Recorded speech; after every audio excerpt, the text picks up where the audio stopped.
Mon frère, qui m'a volé ma femme, est revenu après 4 ans et s'est moqué de moi avec mon ex, jusqu'à ce que mon père révèle une vérité choquante. Après tout ce qui s'était passé, mon frère pensait être en sécurité. Lui et mon ex se moquaient de moi comme si le temps avait tout effacé. Mais ce que mon père a révélé, ça, c'était un coup que personne n'avait vu venir. Je ne m'attendais pas à ce que mon père avait gardé dans sa manche. J'ai 32 ans et, jusqu'à récemment, je pensais mener une vie presque parfaite aux côtés de ma femme, Sarah, 30 ans. Nous étions mariés depuis 5 ans, nous avions notre propre maison, rien de luxueux, mais elle était à nous et, en plus, nous avions un chat extraordinaire que Sarah m'avait offert pour notre premier anniversaire de mariage. Lumi, comme on l'appelait, était hors du commun, entièrement blanc, incroyablement intelligent et, sans aucun doute, convaincu d'être le véritable propriétaire de la maison. Et soyons honnêtes, il l'était vraiment. Je travaillais dans le développement de logiciels. Je ne gagnais pas comme ces génies de la Silicon Valley, mais c'était suffisant pour vivre confortablement. Sarah, quant à elle, était enseignante en maternelle dans une école réputée, à une vingtaine de minutes de la maison. Elle était tellement douée que de nombreux parents demandaient spécifiquement que leurs enfants soient dans sa classe. Chaque jour, elle rentrait avec des anecdotes hilarantes sur les enfants, et pendant le dîner, nous rions ensemble de ces petites perles. Notre routine semblait parfaite. Le matin, nous prenions le petit déjeuner ensemble, et Sarah avait cette adorable habitude de voler une gorgée de mon café quand elle pensait que je ne regardais pas. Même si elle avait sa propre tasse, elle disait toujours que le mien avait un goût spécial. Le week-end, nous dormions un peu plus tard du moins, nous essayions, car Lumi décidait souvent que l'heure du petit déjeuner était le moment idéal pour nous réveiller et faire des crêpes. Notre temps libre était consacré à des choses simples, mais précieuses, comme le font tous les couples. Mon frère aîné, Jake, 35 ans, venait souvent chez nous. Il travaillait dans l'entreprise familiale et gérait les finances de la société de construction de notre père. Toujours impeccable, vêtu de costumes coûteux, il conduisait sa luxueuse Mercedes et ne manquait jamais une occasion de parler de nos parents, persuadé qu'il était la plus grande bénédiction de l'entreprise familiale. Notre père, propriétaire d'une entreprise de construction prospère, ne cessait de vanter l'intelligence de Jake et son talent pour les finances, insistant sur le fait qu'il faisait quelque chose d'important de sa vie. Au début, je ne faisais pas attention à tout ça, mais j'ai commencé à remarquer des comportements étranges. Jake débarquait à l'improviste chez nous quand il savait que je travaillais tard. Il trouvait toujours une excuse pour être présent au repas de famille et, inévitablement, finissait assis à côté de Sarah. De plus, ses commentaires subtils, mais lourds de sous-entendus laissaient clairement entendre ce qu'il pensait de ma vie. Il critiquait ma maison, ma voiture, mon travail, jamais frontalement, mais en insinuant qu'il ne pourrait jamais vivre comme moi. On ne s'attend pas à ce genre d'attitude de la part de son propre frère, n'est-ce pas? Mais chaque fois qu'il faisait ça, Sarah levait simplement les yeux au ciel et se rapprochait de moi. Alors, je pensais que tout allait bien. Nous avions des projets d'avenir. Nous économisions pour acheter une maison plus grande et, bientôt, nous voulions avoir des enfants. Sarah avait même déjà choisi quelques prénoms. Elle voulait rendre hommage à son grand-père en donnant son nom à l'un de nos futurs enfants. En plus de cela, nous avions commencé à visiter des maisons avec des jardins plus grands, convaincus que Lumi avait besoin de plus d'espace pour s'exprimer. Mais pour être honnête, je crois que Lumi voulait juste un meilleur endroit pour observer les oiseaux depuis la fenêtre. À chaque visite de maison, Sarah s'amusait à choisir des paniers et des jouets pour Lumi, comme si elle s'attendait à ce qu'il donne son avis sur la décoration. C'était tout elle, inclure le chat dans tous nos plans, le traitant presque comme un enfant. Je pensais avoir tout. Un bon travail, une maison correcte, des projets d'avenir et, bien sûr, une partenaire incroyable. Sarah avait l'air heureuse. Nous sortions encore dîner ensemble une fois par mois, nous regardions des films sur le canapé, Lumi allongée sur nous, et elle n'oubliait jamais de me donner un baiser avant de partir le matin ou de m'envoyer des messages affectueux pendant la journée. Je sais que pour certains, cela peut sembler monotone, sans fêtes extravagantes ni voyages exotiques, mais pour moi, c'était suffisant. J'aimais rentrer à la maison, profiter de la compagnie de Sarah et de Lumi, et rêver de l'avenir que nous construisions ensemble. Oui, c'est vrai que Jake me disait parfois que je devrais voir plus grand et prendre plus de risques, mais j'étais convaincu d'avoir déjà tout ce que je voulais. Jusqu'à ce que tout change. Je me souviens parfaitement d'une de nos soirées en amoureux dans notre restaurant italien préféré, le Romano. Ce n'était pas un endroit chic, mais la nourriture y était excellente, et le propriétaire, Mario, nous réservait toujours notre table et nous servait un pain à l'ail spécial. Ce soir-là, j'avais décidé de surprendre Sarah avec des fleurs, car elle avait eu une semaine difficile à gérer des parents compliqués au travail. J'avais aussi trouvé un porte-clés en forme de chat, identique à Lumi, et je savais qu'elle l'adorerait. Je marchais vers notre table habituelle quand, soudain, j'ai vu Jake et Sarah assis ensemble dans une cabine à l'écart. Au début, mon cerveau n'a pas réussi à comprendre ce qui se passait. J'ai pensé qu'ils s'étaient peut-être croisés par hasard ou qu'ils organisaient une surprise pour mon anniversaire, mais en voyant leur proximité, la main de Jake posée sur celle de Sarah et son regard, un regard qui m'était autrefois réservé, je suis resté paralysé. J'ai observé en silence, incapable de croire ce que je voyais. Ils ne remarquèrent pas ma présence, trop absorbés dans leur conversation, riant comme des complices. Finalement, Sarah leva les yeux et me vit là, un bouquet de fleurs à la main. Ce qu'elle fit ensuite me choqua, elle sourit. Mais ce n'était pas un sourire gêné ou coupable. C'était un sourire presque décontracté, comme si elle attendait que je découvre enfin la vérité. C'est alors que Jake, avec un sang-froid que je ne lui aurais jamais imaginé, déclara. « Ah, frère, il était temps que tu t'en rendes compte. » À cet instant, je compris que tout cela ne concernait pas seulement Sarah, ni même une simple trahison passagère. C'était, avant tout, une question de mépris. Jake ne se contentait pas d'avoir une voiture plus chère, un salaire plus élevé ou l'admiration de notre père. Il avait décidé qu'il avait le droit de prendre ce qui était à moi et de le faire sans la moindre honte, s'appropriant ma vie sous mes yeux. Il ne voulait pas simplement me voler Sarah. Il voulait m'effacer. La rage s'empara de moi. Mes poings se serrèrent si fort que je sentis mes ongles s'enfoncer dans mes paumes. Mon propre frère, la personne en qui j'aurais dû avoir confiance, avait décidé qu'il avait le droit de me remplacer et de tout m'arracher. Et Sarah, au lieu de résister, avait simplement laissé faire, comme si je n'avais jamais compté. Tout homme sait qu'il y a des limites à ne pas franchir. On ne touche pas à la femme de son frère. On ne détruit pas la vie de quelqu'un juste pour prouver un point. Mais Jake n'a jamais cru en ses limites, du moins, pas quand il s'agissait de moi. Je n'ai pas de fierté à revendiquer ce que j'ai fait ensuite, mais à cet instant, j'ai complètement perdu le contrôle. La trahison, l'arrogance de leur regard, leur calme alors qu'ils réduisaient mon monde en miettes, tout a explosé d'un coup. Ma mémoire est floue quand j'essaie de me rappeler chaque mot que j'ai crié. Le seul son qui résonne encore est la fureur dans ma voix, mes poings si serrés que mes ongles me lacéraient la peau. Mais rien de tout cela n'était suffisant. Il fallait que je fasse quelque chose.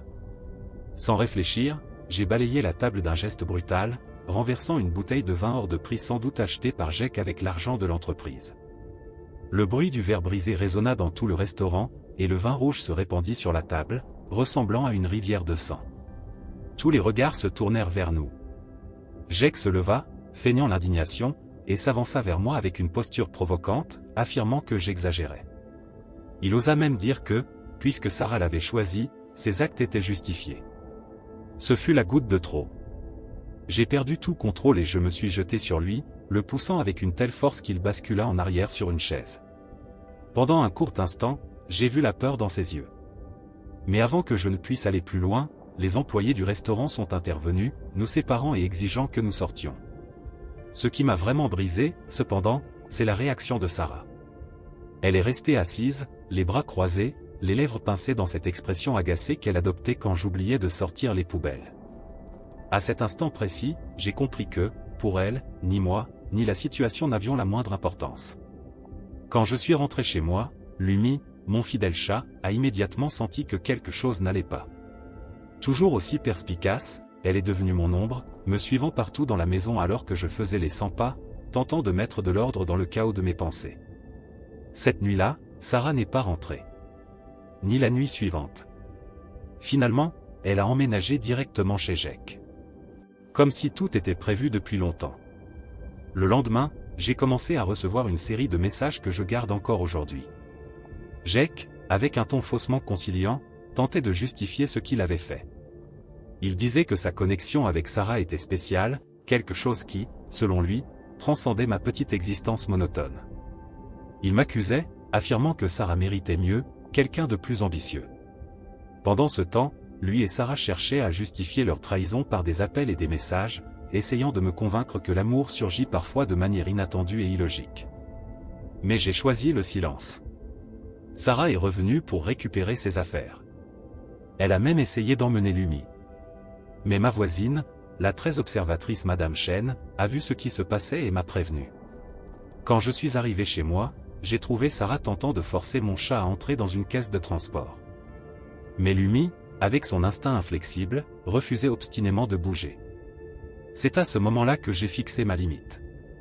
J'ai dit à Sarah qu'elle pouvait prendre tout ce qu'elle voulait. Sauf Lumi. Elle était à moi. Complètement à moi. Le chat était mon cadeau d'anniversaire, enregistré à mon nom, et avec tout son dossier vétérinaire en ma faveur. Bien que Sarah ait essayé d'argumenter que, puisqu'elle l'avait choisi, Lumi lui appartenait en partie, j'ai clairement établi que c'était ma limite. Pendant ce temps, Jake ne cessait de venir à mon travail, tentant de s'expliquer et de me convaincre avec des phrases comme « tu me remercieras plus tard » ou en affirmant que Sarah avait toujours été destinée à quelqu'un comme lui. Dire que son comportement me dégoûtait serait un euphémisme. La situation s'est aggravée lorsque j'ai réalisé que, au milieu de tout cela, certains membres de ma famille avaient pris le parti de Jake. Ma mère a essayé de minimiser la situation avec des commentaires comme « tu sais comment est Jake », tandis que mon père semblait plus préoccupé par l'impact sur l'entreprise familiale que par mon bien-être. Seule ma sœur, Cathy, a clairement affiché sa position, elle a dit à Jake que, pour elle, il était déjà perdu. La bataille juridique qui a suivi a été un véritable calvaire. Sarah a engagé un avocat particulièrement agressif, qui a tenté d'obtenir la moitié de mes économies, de réclamer ma voiture que j'avais achetée avant même de la rencontrer et a même soutenu que, puisqu'elle m'avait apporté un soutien émotionnel lors de mes promotions professionnelles, elle avait droit à une compensation financière. La situation a atteint un niveau absurde lorsque l'avocat de Sarah a affirmé devant le tribunal que, puisque Sarah avait choisi Lumi, elle avait un certain droit émotionnel sur le chat. Mais cet argument s'est rapidement effondré lorsque j'ai présenté toute la documentation prouvant que Lumi était un cadeau que j'avais reçu, avec des dossiers vétérinaires et des papiers de propriété à mon nom. L'expression de Sarah lorsqu'elle a compris qu'elle ne pourrait pas garder mon chat a été la première fissure dans sa façade impeccable. Tout au long du procès, Jake était présent à chaque audience, toujours dans l'ombre de Sarah, tentant de me convaincre dans les couloirs avec des phrases comme « soyons raisonnables » ou en me rappelant qu'il était toujours mon frère comme si cela pouvait réparer quoi que ce soit. Pendant ce temps, il s'affichait sur les réseaux sociaux, postant sur leur « histoire d'amour » et partageant des messages mielleux sur « le cœur suit parfois son propre chemin ». Une fois, Jake est même allé jusqu'à publier une longue réflexion sur « le véritable sens de l'amour » en identifiant Sarah. Cela m'a provoqué une rage si intense que j'ai eu envie de jeter mon téléphone par terre. Comme si elle savait que cela ne me ferait aucun bien, Lumi a réussi à faire tomber mon téléphone de mes mains à ce moment-là. Après 2 mois de discussions interminables, le divorce a été finalisé. J'ai pu conserver la maison, achetée avec mes économies avant le mariage, ma voiture et, bien sûr, Lumi. Sarah a gardé sa voiture et tout ce qu'elle avait déjà pris de la maison, mais ses tentatives pour obtenir plus ont été rapidement bloquées par son propre avocat. C'est alors que la situation a pris un tournant inattendu. Vous vous souvenez que Jake était responsable des finances de l'entreprise de construction de mon père? Peu de temps après la finalisation du divorce, des photos de Jake et Sarah en vacances aux Maldives ont commencé à circuler. Le plus étrange, c'est qu'après ces publications, mon père a remarqué certaines incohérences dans les comptes de l'entreprise, de petites irrégularités qui, mises bout à bout, n'avaient aucun sens.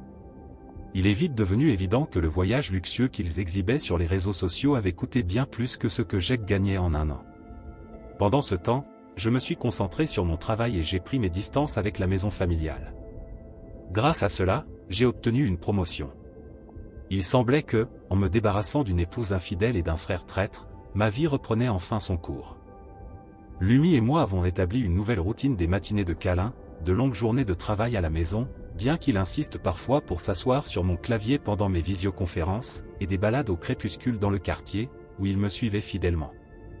Ma sœur, Cathy, a commencé à me rendre visite plus souvent, devenant mon principal soutien au point de gagner la sympathie de Lumi, parfois même plus que moi. C'est alors que des rumeurs sur des irrégularités dans le travail de Jake ont commencé à circuler. Au début, ce n'était que des murmures sur des comptes qui ne correspondaient pas, des reçus disparus et des transferts suspects. Mon père, bien que réticent à en parler, passait de plus en plus de temps au bureau et multipliait les réunions avec les comptables. Pendant ce temps, l'image parfaite que Jake et Sarah tentaient de projeter sur les réseaux sociaux a commencé à s'effondrer. Leurs publications pleines d'ostentation et de réussite personnelle se sont raréfiées jusqu'à disparaître complètement. Un jour, alors que je travaillais à la maison, j'ai reçu un appel inattendu de mon père. Son ton sérieux, quelque chose que je ne lui connaissais pas, m'a fait tout arrêter. Il m'a informé qu'une réunion de famille aurait lieu le lendemain et, avec insistance, m'a dit que je devais être présent. « Ton frère sera là », ajouta-t-il. J'ai tenté de refuser, mais il a été ferme. « Ce n'est pas une option. Et crois-moi, tu voudras être là pour ce qui va arriver. » J'ai soupiré, sentant le poids de cette conversation. Je savais qu'il était temps d'affronter les conséquences de tout ce qui s'était passé. Surtout après l'annonce des fiançailles de Jake et Sarah faites seulement 3 mois après mon divorce. Ce jour-là, on pouvait sentir que les choses allaient trop vite, mais papa n'acceptait pas un « non » comme réponse. La matinée avait été étrange. Lui semblait pressentir quelque chose, mais, au fond, c'était encore pire. En arrivant, la première chose qui attira mon attention fut la Mercedes de Jake, la même dont il se vantait sans cesse garée négligemment, comme s'il était sorti en courant. Ils étaient déjà là quand je suis entré. Jake et Sarah étaient assis sur le canapé, agissant comme s'ils étaient chez eux. Jake portait un costume hors de prix, et Sarah était couverte de vêtements de luxe. Dès qu'ils m'ont vu, ils ont commencé avec leurs commentaires habituels. « Alors, le moche, tu conduis toujours cette Toyota ?» lança Jake avec un sourire supérieur. « Et ton chat? Toujours ta seule compagnie? Très mature, hein ?» ajouta Sarah. Je serrai la mâchoire et pris une grande inspiration. Pendant des années, je m'étais préparé à ce moment, me convainquant que si je les revoyais un jour, je ne les laisserais pas m'atteindre avec leurs provocations futiles. J'étais sur le point de partir, quelque chose ne tournait pas rond quand mon père fit son apparition. Je dois préciser une chose, mon père n'élève jamais la voix. Mais quand il veut être entendu, il lui suffit de se taire. Il s'assit à son bureau, le même où il nous aidait à faire nos devoirs quand nous étions enfants, et posa un épais dossier sur la table, au centre de la pièce. L'atmosphère devint pesante. Après quelques instants de silence, il regarda Jake droit dans les yeux et dit : « Tu veux bien m'expliquer le contrat avec Anderson ?» L'expression de Jake changea. Il tenta un sourire moqueur, mais échoua. « Qu'est-ce qu'il a ?» répondit-il, feignant l'indifférence. Mon père fit glisser quelques documents sur la table, révélant des chiffres impressionnants. Le contrat était de 2,4 millions de dollars, mais nos registres indiquent que nous n'avons reçu que 1,8 million. Tu peux expliquer cette différence ? Sarah se tortilla sur le canapé, mal à l'aise, tandis que Jake fit un geste désinvolte de la main. Probablement une erreur comptable. J'ai déjà vérifié.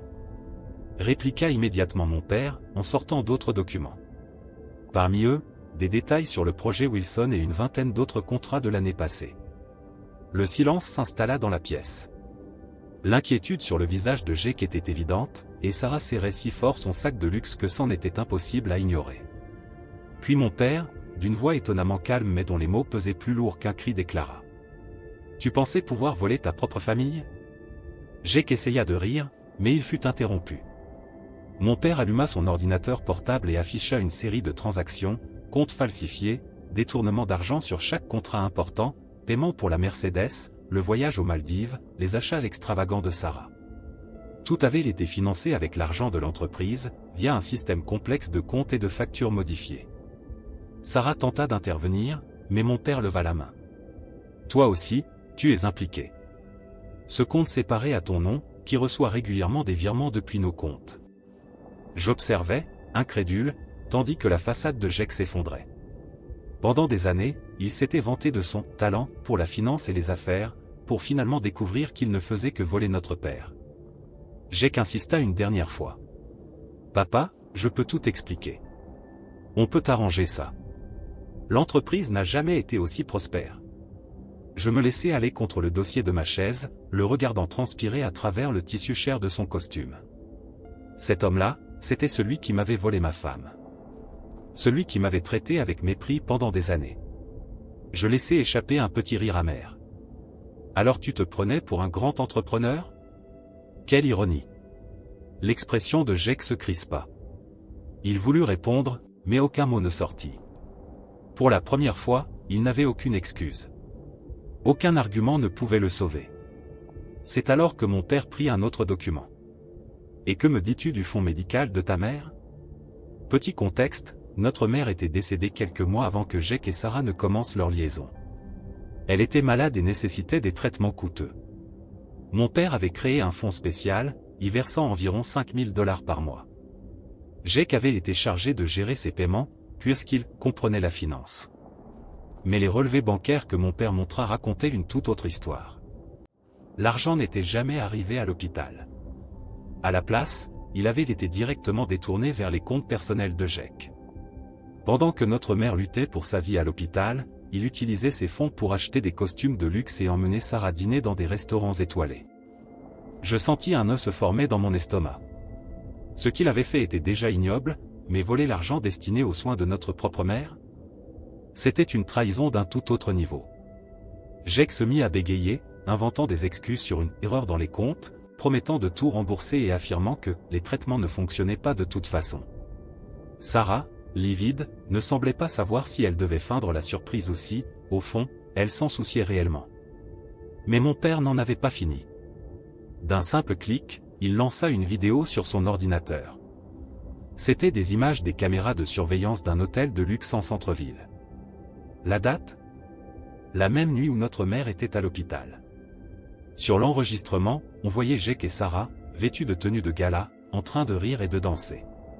Pendant ce temps, j'étais aux côtés de maman, et mon père essayait, en vain, d'appeler Jake pour qu'il vienne lui dire adieu.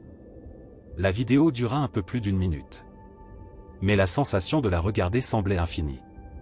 Et après cela, tout ce qui resta, ce fut un silence écrasant. Je me sentais nauséeux, incapable de croire jusqu'où était allée la trahison de mon frère. Essayant une dernière fois de sauver la situation, Jake déclara. « Papa, je suis ton fils, le fils qui a réussi. » À cela, mon père répondit d'une voix si basse qu'elle en devenait terrifiante. « Le fils qui a volé sa propre mère sur son lit de mort? Le fils qui a détourné l'argent de notre entreprise familiale? » Puis, avec calme, mon père prit une enveloppe qui était restée sur son bureau tout ce temps. « Ceci est mon testament. Tu veux savoir ce qu'il contient? » Jake tenta un sourire forcé, mais il était évident que quelque chose n'allait pas. « Ne soyons pas dramatiques, on peut arranger ça. Je vais tout rembourser. Tout ira à ton frère. » déclara mon père. Sarah se leva aussitôt. « Tu n'as pas le droit de faire ça. On va se battre, engager des avocats. » Mon père laissa échapper un rire. Mais ce n'était pas un rire amical, c'était un défi. « Des avocats ? J'ai déjà discuté avec les miens, et ils ont des copies de toutes les preuves. D'ailleurs, il y a des agents du FBI très intéressés par cette fraude. » Jake eut le souffle coupé. La transformation sur son visage était presque comique, passant du rouge au blanc en un instant, tandis que Sarah commençait à halter, incapable de respirer correctement. D'une voix tremblante, Jake parvint à peine à balbutier. « Tu bluffes. » Mon père se leva de sa chaise. Il n'était pas un homme grand, mais à cet instant, il paraissait imposant. « Tu as causé ta propre perte. Maintenant, sors de chez moi. » Sarah attrapa son sac et quitta la pièce en courant, tandis que Jake restait figé, incapable de croire ce qui se passait. Lorsqu'il tenta de parler, mon père l'interrompit. « Si tu t'approches encore de cette famille, je te garantis que tu passeras les 20 prochaines années en prison. Maintenant, disparais. » Jake sortit sans dire un mot. Moi, en revanche, je restais assis, essayant d'assimiler tout ce qui venait de se passer. Mon père, avec un calme effrayant, rangea tous les documents comme si rien ne s'était produit. Cette même nuit, en rentrant chez moi, Lumi m'attendait à la porte. Comme toujours, il sauta dans mes bras et se mit à ronronner frénétiquement, comme si, au moins, mon petit réconfort était revenu. Mais les conséquences furent dévastatrices. La première grande répercussion fut la perte d'emploi de Jake. Non seulement mon père le licencia, mais il s'assura également que les avocats de l'entreprise dénoncent tout aux autorités. Visiblement, détourner l'argent de la société et manipuler des fonds médicaux est un crime sérieux. Au début, Jake tenta de minimiser la situation, publiant sur LinkedIn des messages sur de nouvelles opportunités et des moments de changement. Mais dans le secteur du bâtiment, la vérité se propage vite. Il ne fallut pas longtemps avant que tout le monde ne découvre ce qui s'était réellement passé. La Mercedes disparut mystérieusement, ce qui arrive lorsqu'on achète une voiture avec de l'argent volé. Les banques ne vous laissent pas la garder. Pendant ce temps, Sarah publia une longue tirade furieuse sur Facebook. Elle expliquait qu'elle simplifiait sa vie et qu'elle réalisait que le matériel n'a aucune importance quand on a le véritable amour. Bien sûr, après avoir laissé derrière elle toutes ces complications, ils avaient acheté un manoir luxueux dès le début de leur relation. La maison était tellement grande qu'elle dépassait largement leurs moyens. Mais Jake avait volé assez d'argent pour la maintenir un certain temps, jusqu'à ce que la banque la saisisse, les forçant à déménager dans un petit appartement à l'autre bout de la ville. Le véritable chaos commença lorsque le FBI s'en mêla. Tu te souviens des preuves que mon père avait rassemblées? Eh bien, il s'avéra que les fédéraux étaient très intéressés par la manière dont Jake manipulait l'argent. Un jour, ils débarquèrent dans leur nouvel appartement avec un mandat de perquisition. Ma sœur Cathy, la meilleure de toutes, assista à toute la scène. D'après elle, Jake tenta de discuter avec les agents du FBI, tandis que Sarah fondit en larmes, incapable de réagir. Cathy enregistra même une vidéo, mais ne la publia jamais pour des raisons légales. Voir Jake tenter de justifier la présence de documents falsifiés dans son appartement fut une expérience presque comique. En plus de cela, les amis du couple commencèrent à disparaître. Les mêmes personnes qui soutenaient leur amour véritable et laissaient des commentaires encourageants s'évanouirent dans la nature. Apparemment, quand il n'y a plus de dîner raffiné à offrir, la loyauté s'évapore comme par magie. Un mois plus tard, Sarah me contacta. Elle envoya un long message confus, assurant qu'elle ne savait rien et se positionnant comme une victime, comme n'importe lequel d'entre nous. À ce moment-là, la nouvelle s'était déjà répandue, j'avais été nommé dans le testament de mon père et hérité d'une part considérable de l'entreprise. Et soudain, la même femme qui avait détruit ma vie voulait rouvrir de vieilles blessures. Elle ne l'a jamais dit directement, mais son message était clair. J'ai fait une erreur, mais peut-être pourrions-nous arranger les choses. J'ai décidé de ne pas répondre. Mais je lui ai envoyé une photo de Lumi, mon chat, dormant paisiblement sur mon bureau. Car c'est ainsi que mon père m'a nommé directeur financier après le départ de Jake. Et désormais, mon chat a une vie bien meilleure que la leur. Pour moi, c'est la justice parfaite. Mise à jour. Le destin, cependant, a toujours une tournure ironique en réserve. Quelques jours plus tard, j'ai croisé Sarah dans un café du centre-ville, mais je n'étais pas seul. J'étais accompagné de quelqu'un de nouveau, une femme qui incarnait tout ce que Sarah n'avait jamais été. En nous voyant, Sarah se figea. Son regard passa de moi à ma compagne, qui riait de quelque chose que je venais de dire. Pour la première fois depuis son départ, elle sembla hésitante. Je soutins son regard un instant, puis je reportai mon attention sur mon rendez-vous, comme si Sarah n'existait pas. C'est à ce moment-là que j'ai compris, elle avait enfin réalisé. Elle n'avait jamais été spéciale. Elle n'avait été qu'une erreur du passé, dont j'avais réussi à me remettre. La situation de Jake, elle, a empiré. Il a été arrêté il y a 2 semaines et fait face à de graves accusations, avec la possibilité de passer des décennies en prison. Son avocat tente toujours de négocier un accord, mais les preuves sont accablantes. Jake n'était pas aussi doué avec la technologie qu'il le pensait, et le FBI a réussi à rassembler toutes les preuves nécessaires. Le lendemain de son arrestation, Sarah a demandé le divorce et a publié un long texte sur Facebook expliquant à quel point elle se sentait trahie et traversait un processus de guérison après le traumatisme subi, en omettant convenablement les achats de luxe financés avec l'argent volé. Peu après, la nouvelle s'est répandue, elle était retournée vivre chez ses parents. L'ironie du destin. 2 semaines après l'arrestation de Jake, j'ai reçu un appel d'un numéro inconnu. J'ai failli ne pas décrocher, mais quelque chose m'en a empêché. C'était un appel de la prison du comté. De l'autre côté du fil, la voix de Jake était méconnaissable. Plus d'arrogance. Juste un ton faible et brisé. Pendant que je caressais Lumi, endormi sur mes genoux, j'ai simplement répondu. Oui, tu as tout gâché. C'est alors que Jake a vraiment fondu en larmes. Il s'est excusé, m'a dit qu'il n'avait jamais voulu que ça dégénère, qu'il voulait juste prouver son succès. Il a même mentionné notre mère, disant qu'il pensait à elle chaque nuit depuis son incarcération. Je suis sûr qu'il avait répété ce discours pendant des jours. Quand il eut fini, je me suis contenté de répondre, en lui rappelant quelque chose qu'il m'avait dit un soir à Rome. C'est vraiment embarrassant. Puis j'ai raccroché. Le lendemain, l'avocat de Jake m'a appelé. Il a tenté de me convaincre de témoigner en sa faveur au procès, évoquant les liens familiaux et les secondes chances.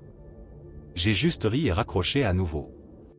D'après l'avocat, Jake risque une peine minimale de 15 à 20 ans. Les procureurs ont été particulièrement outrés par le détournement du fonds médical destiné aux soins de notre mère dans ces derniers instants et les juges, évidemment, n'ont pas apprécié du tout. Sarah, de son côté, a essayé de se faire passer pour innocente. Elle a changé de nom, effacé toutes ses photos avec Jake et raconté à qui voulait l'entendre qu'elle ne savait rien. Mais le FBI a trouvé des emails prouvant sa participation à l'escroquerie. Son procès aura lieu le mois prochain, et d'après les avocats, les perspectives sont sombres pour elle. Pendant ce temps, ma vie a pris un tournant très positif. L'entreprise n'a jamais été aussi prospère. C'est incroyable ce que l'on peut accomplir quand personne ne détourne des millions. Mon père m'a tout appris sur la gestion, et, à ma grande surprise, j'adore chaque instant passé aux commandes. Les chiffres ont enfin du sens, quand ils sont légitimes. J'ai acheté une nouvelle maison. Rien d'aussi extravagant que celle de Jake et Sarah, mais parfaite pour moi et Lumi. Elle a une immense baie vitrée dans le salon, où Lumi passe des heures à observer les oiseaux, bien qu'il me regarde parfois avec reproche, comme pour me dire que je devrais les attraper pour lui.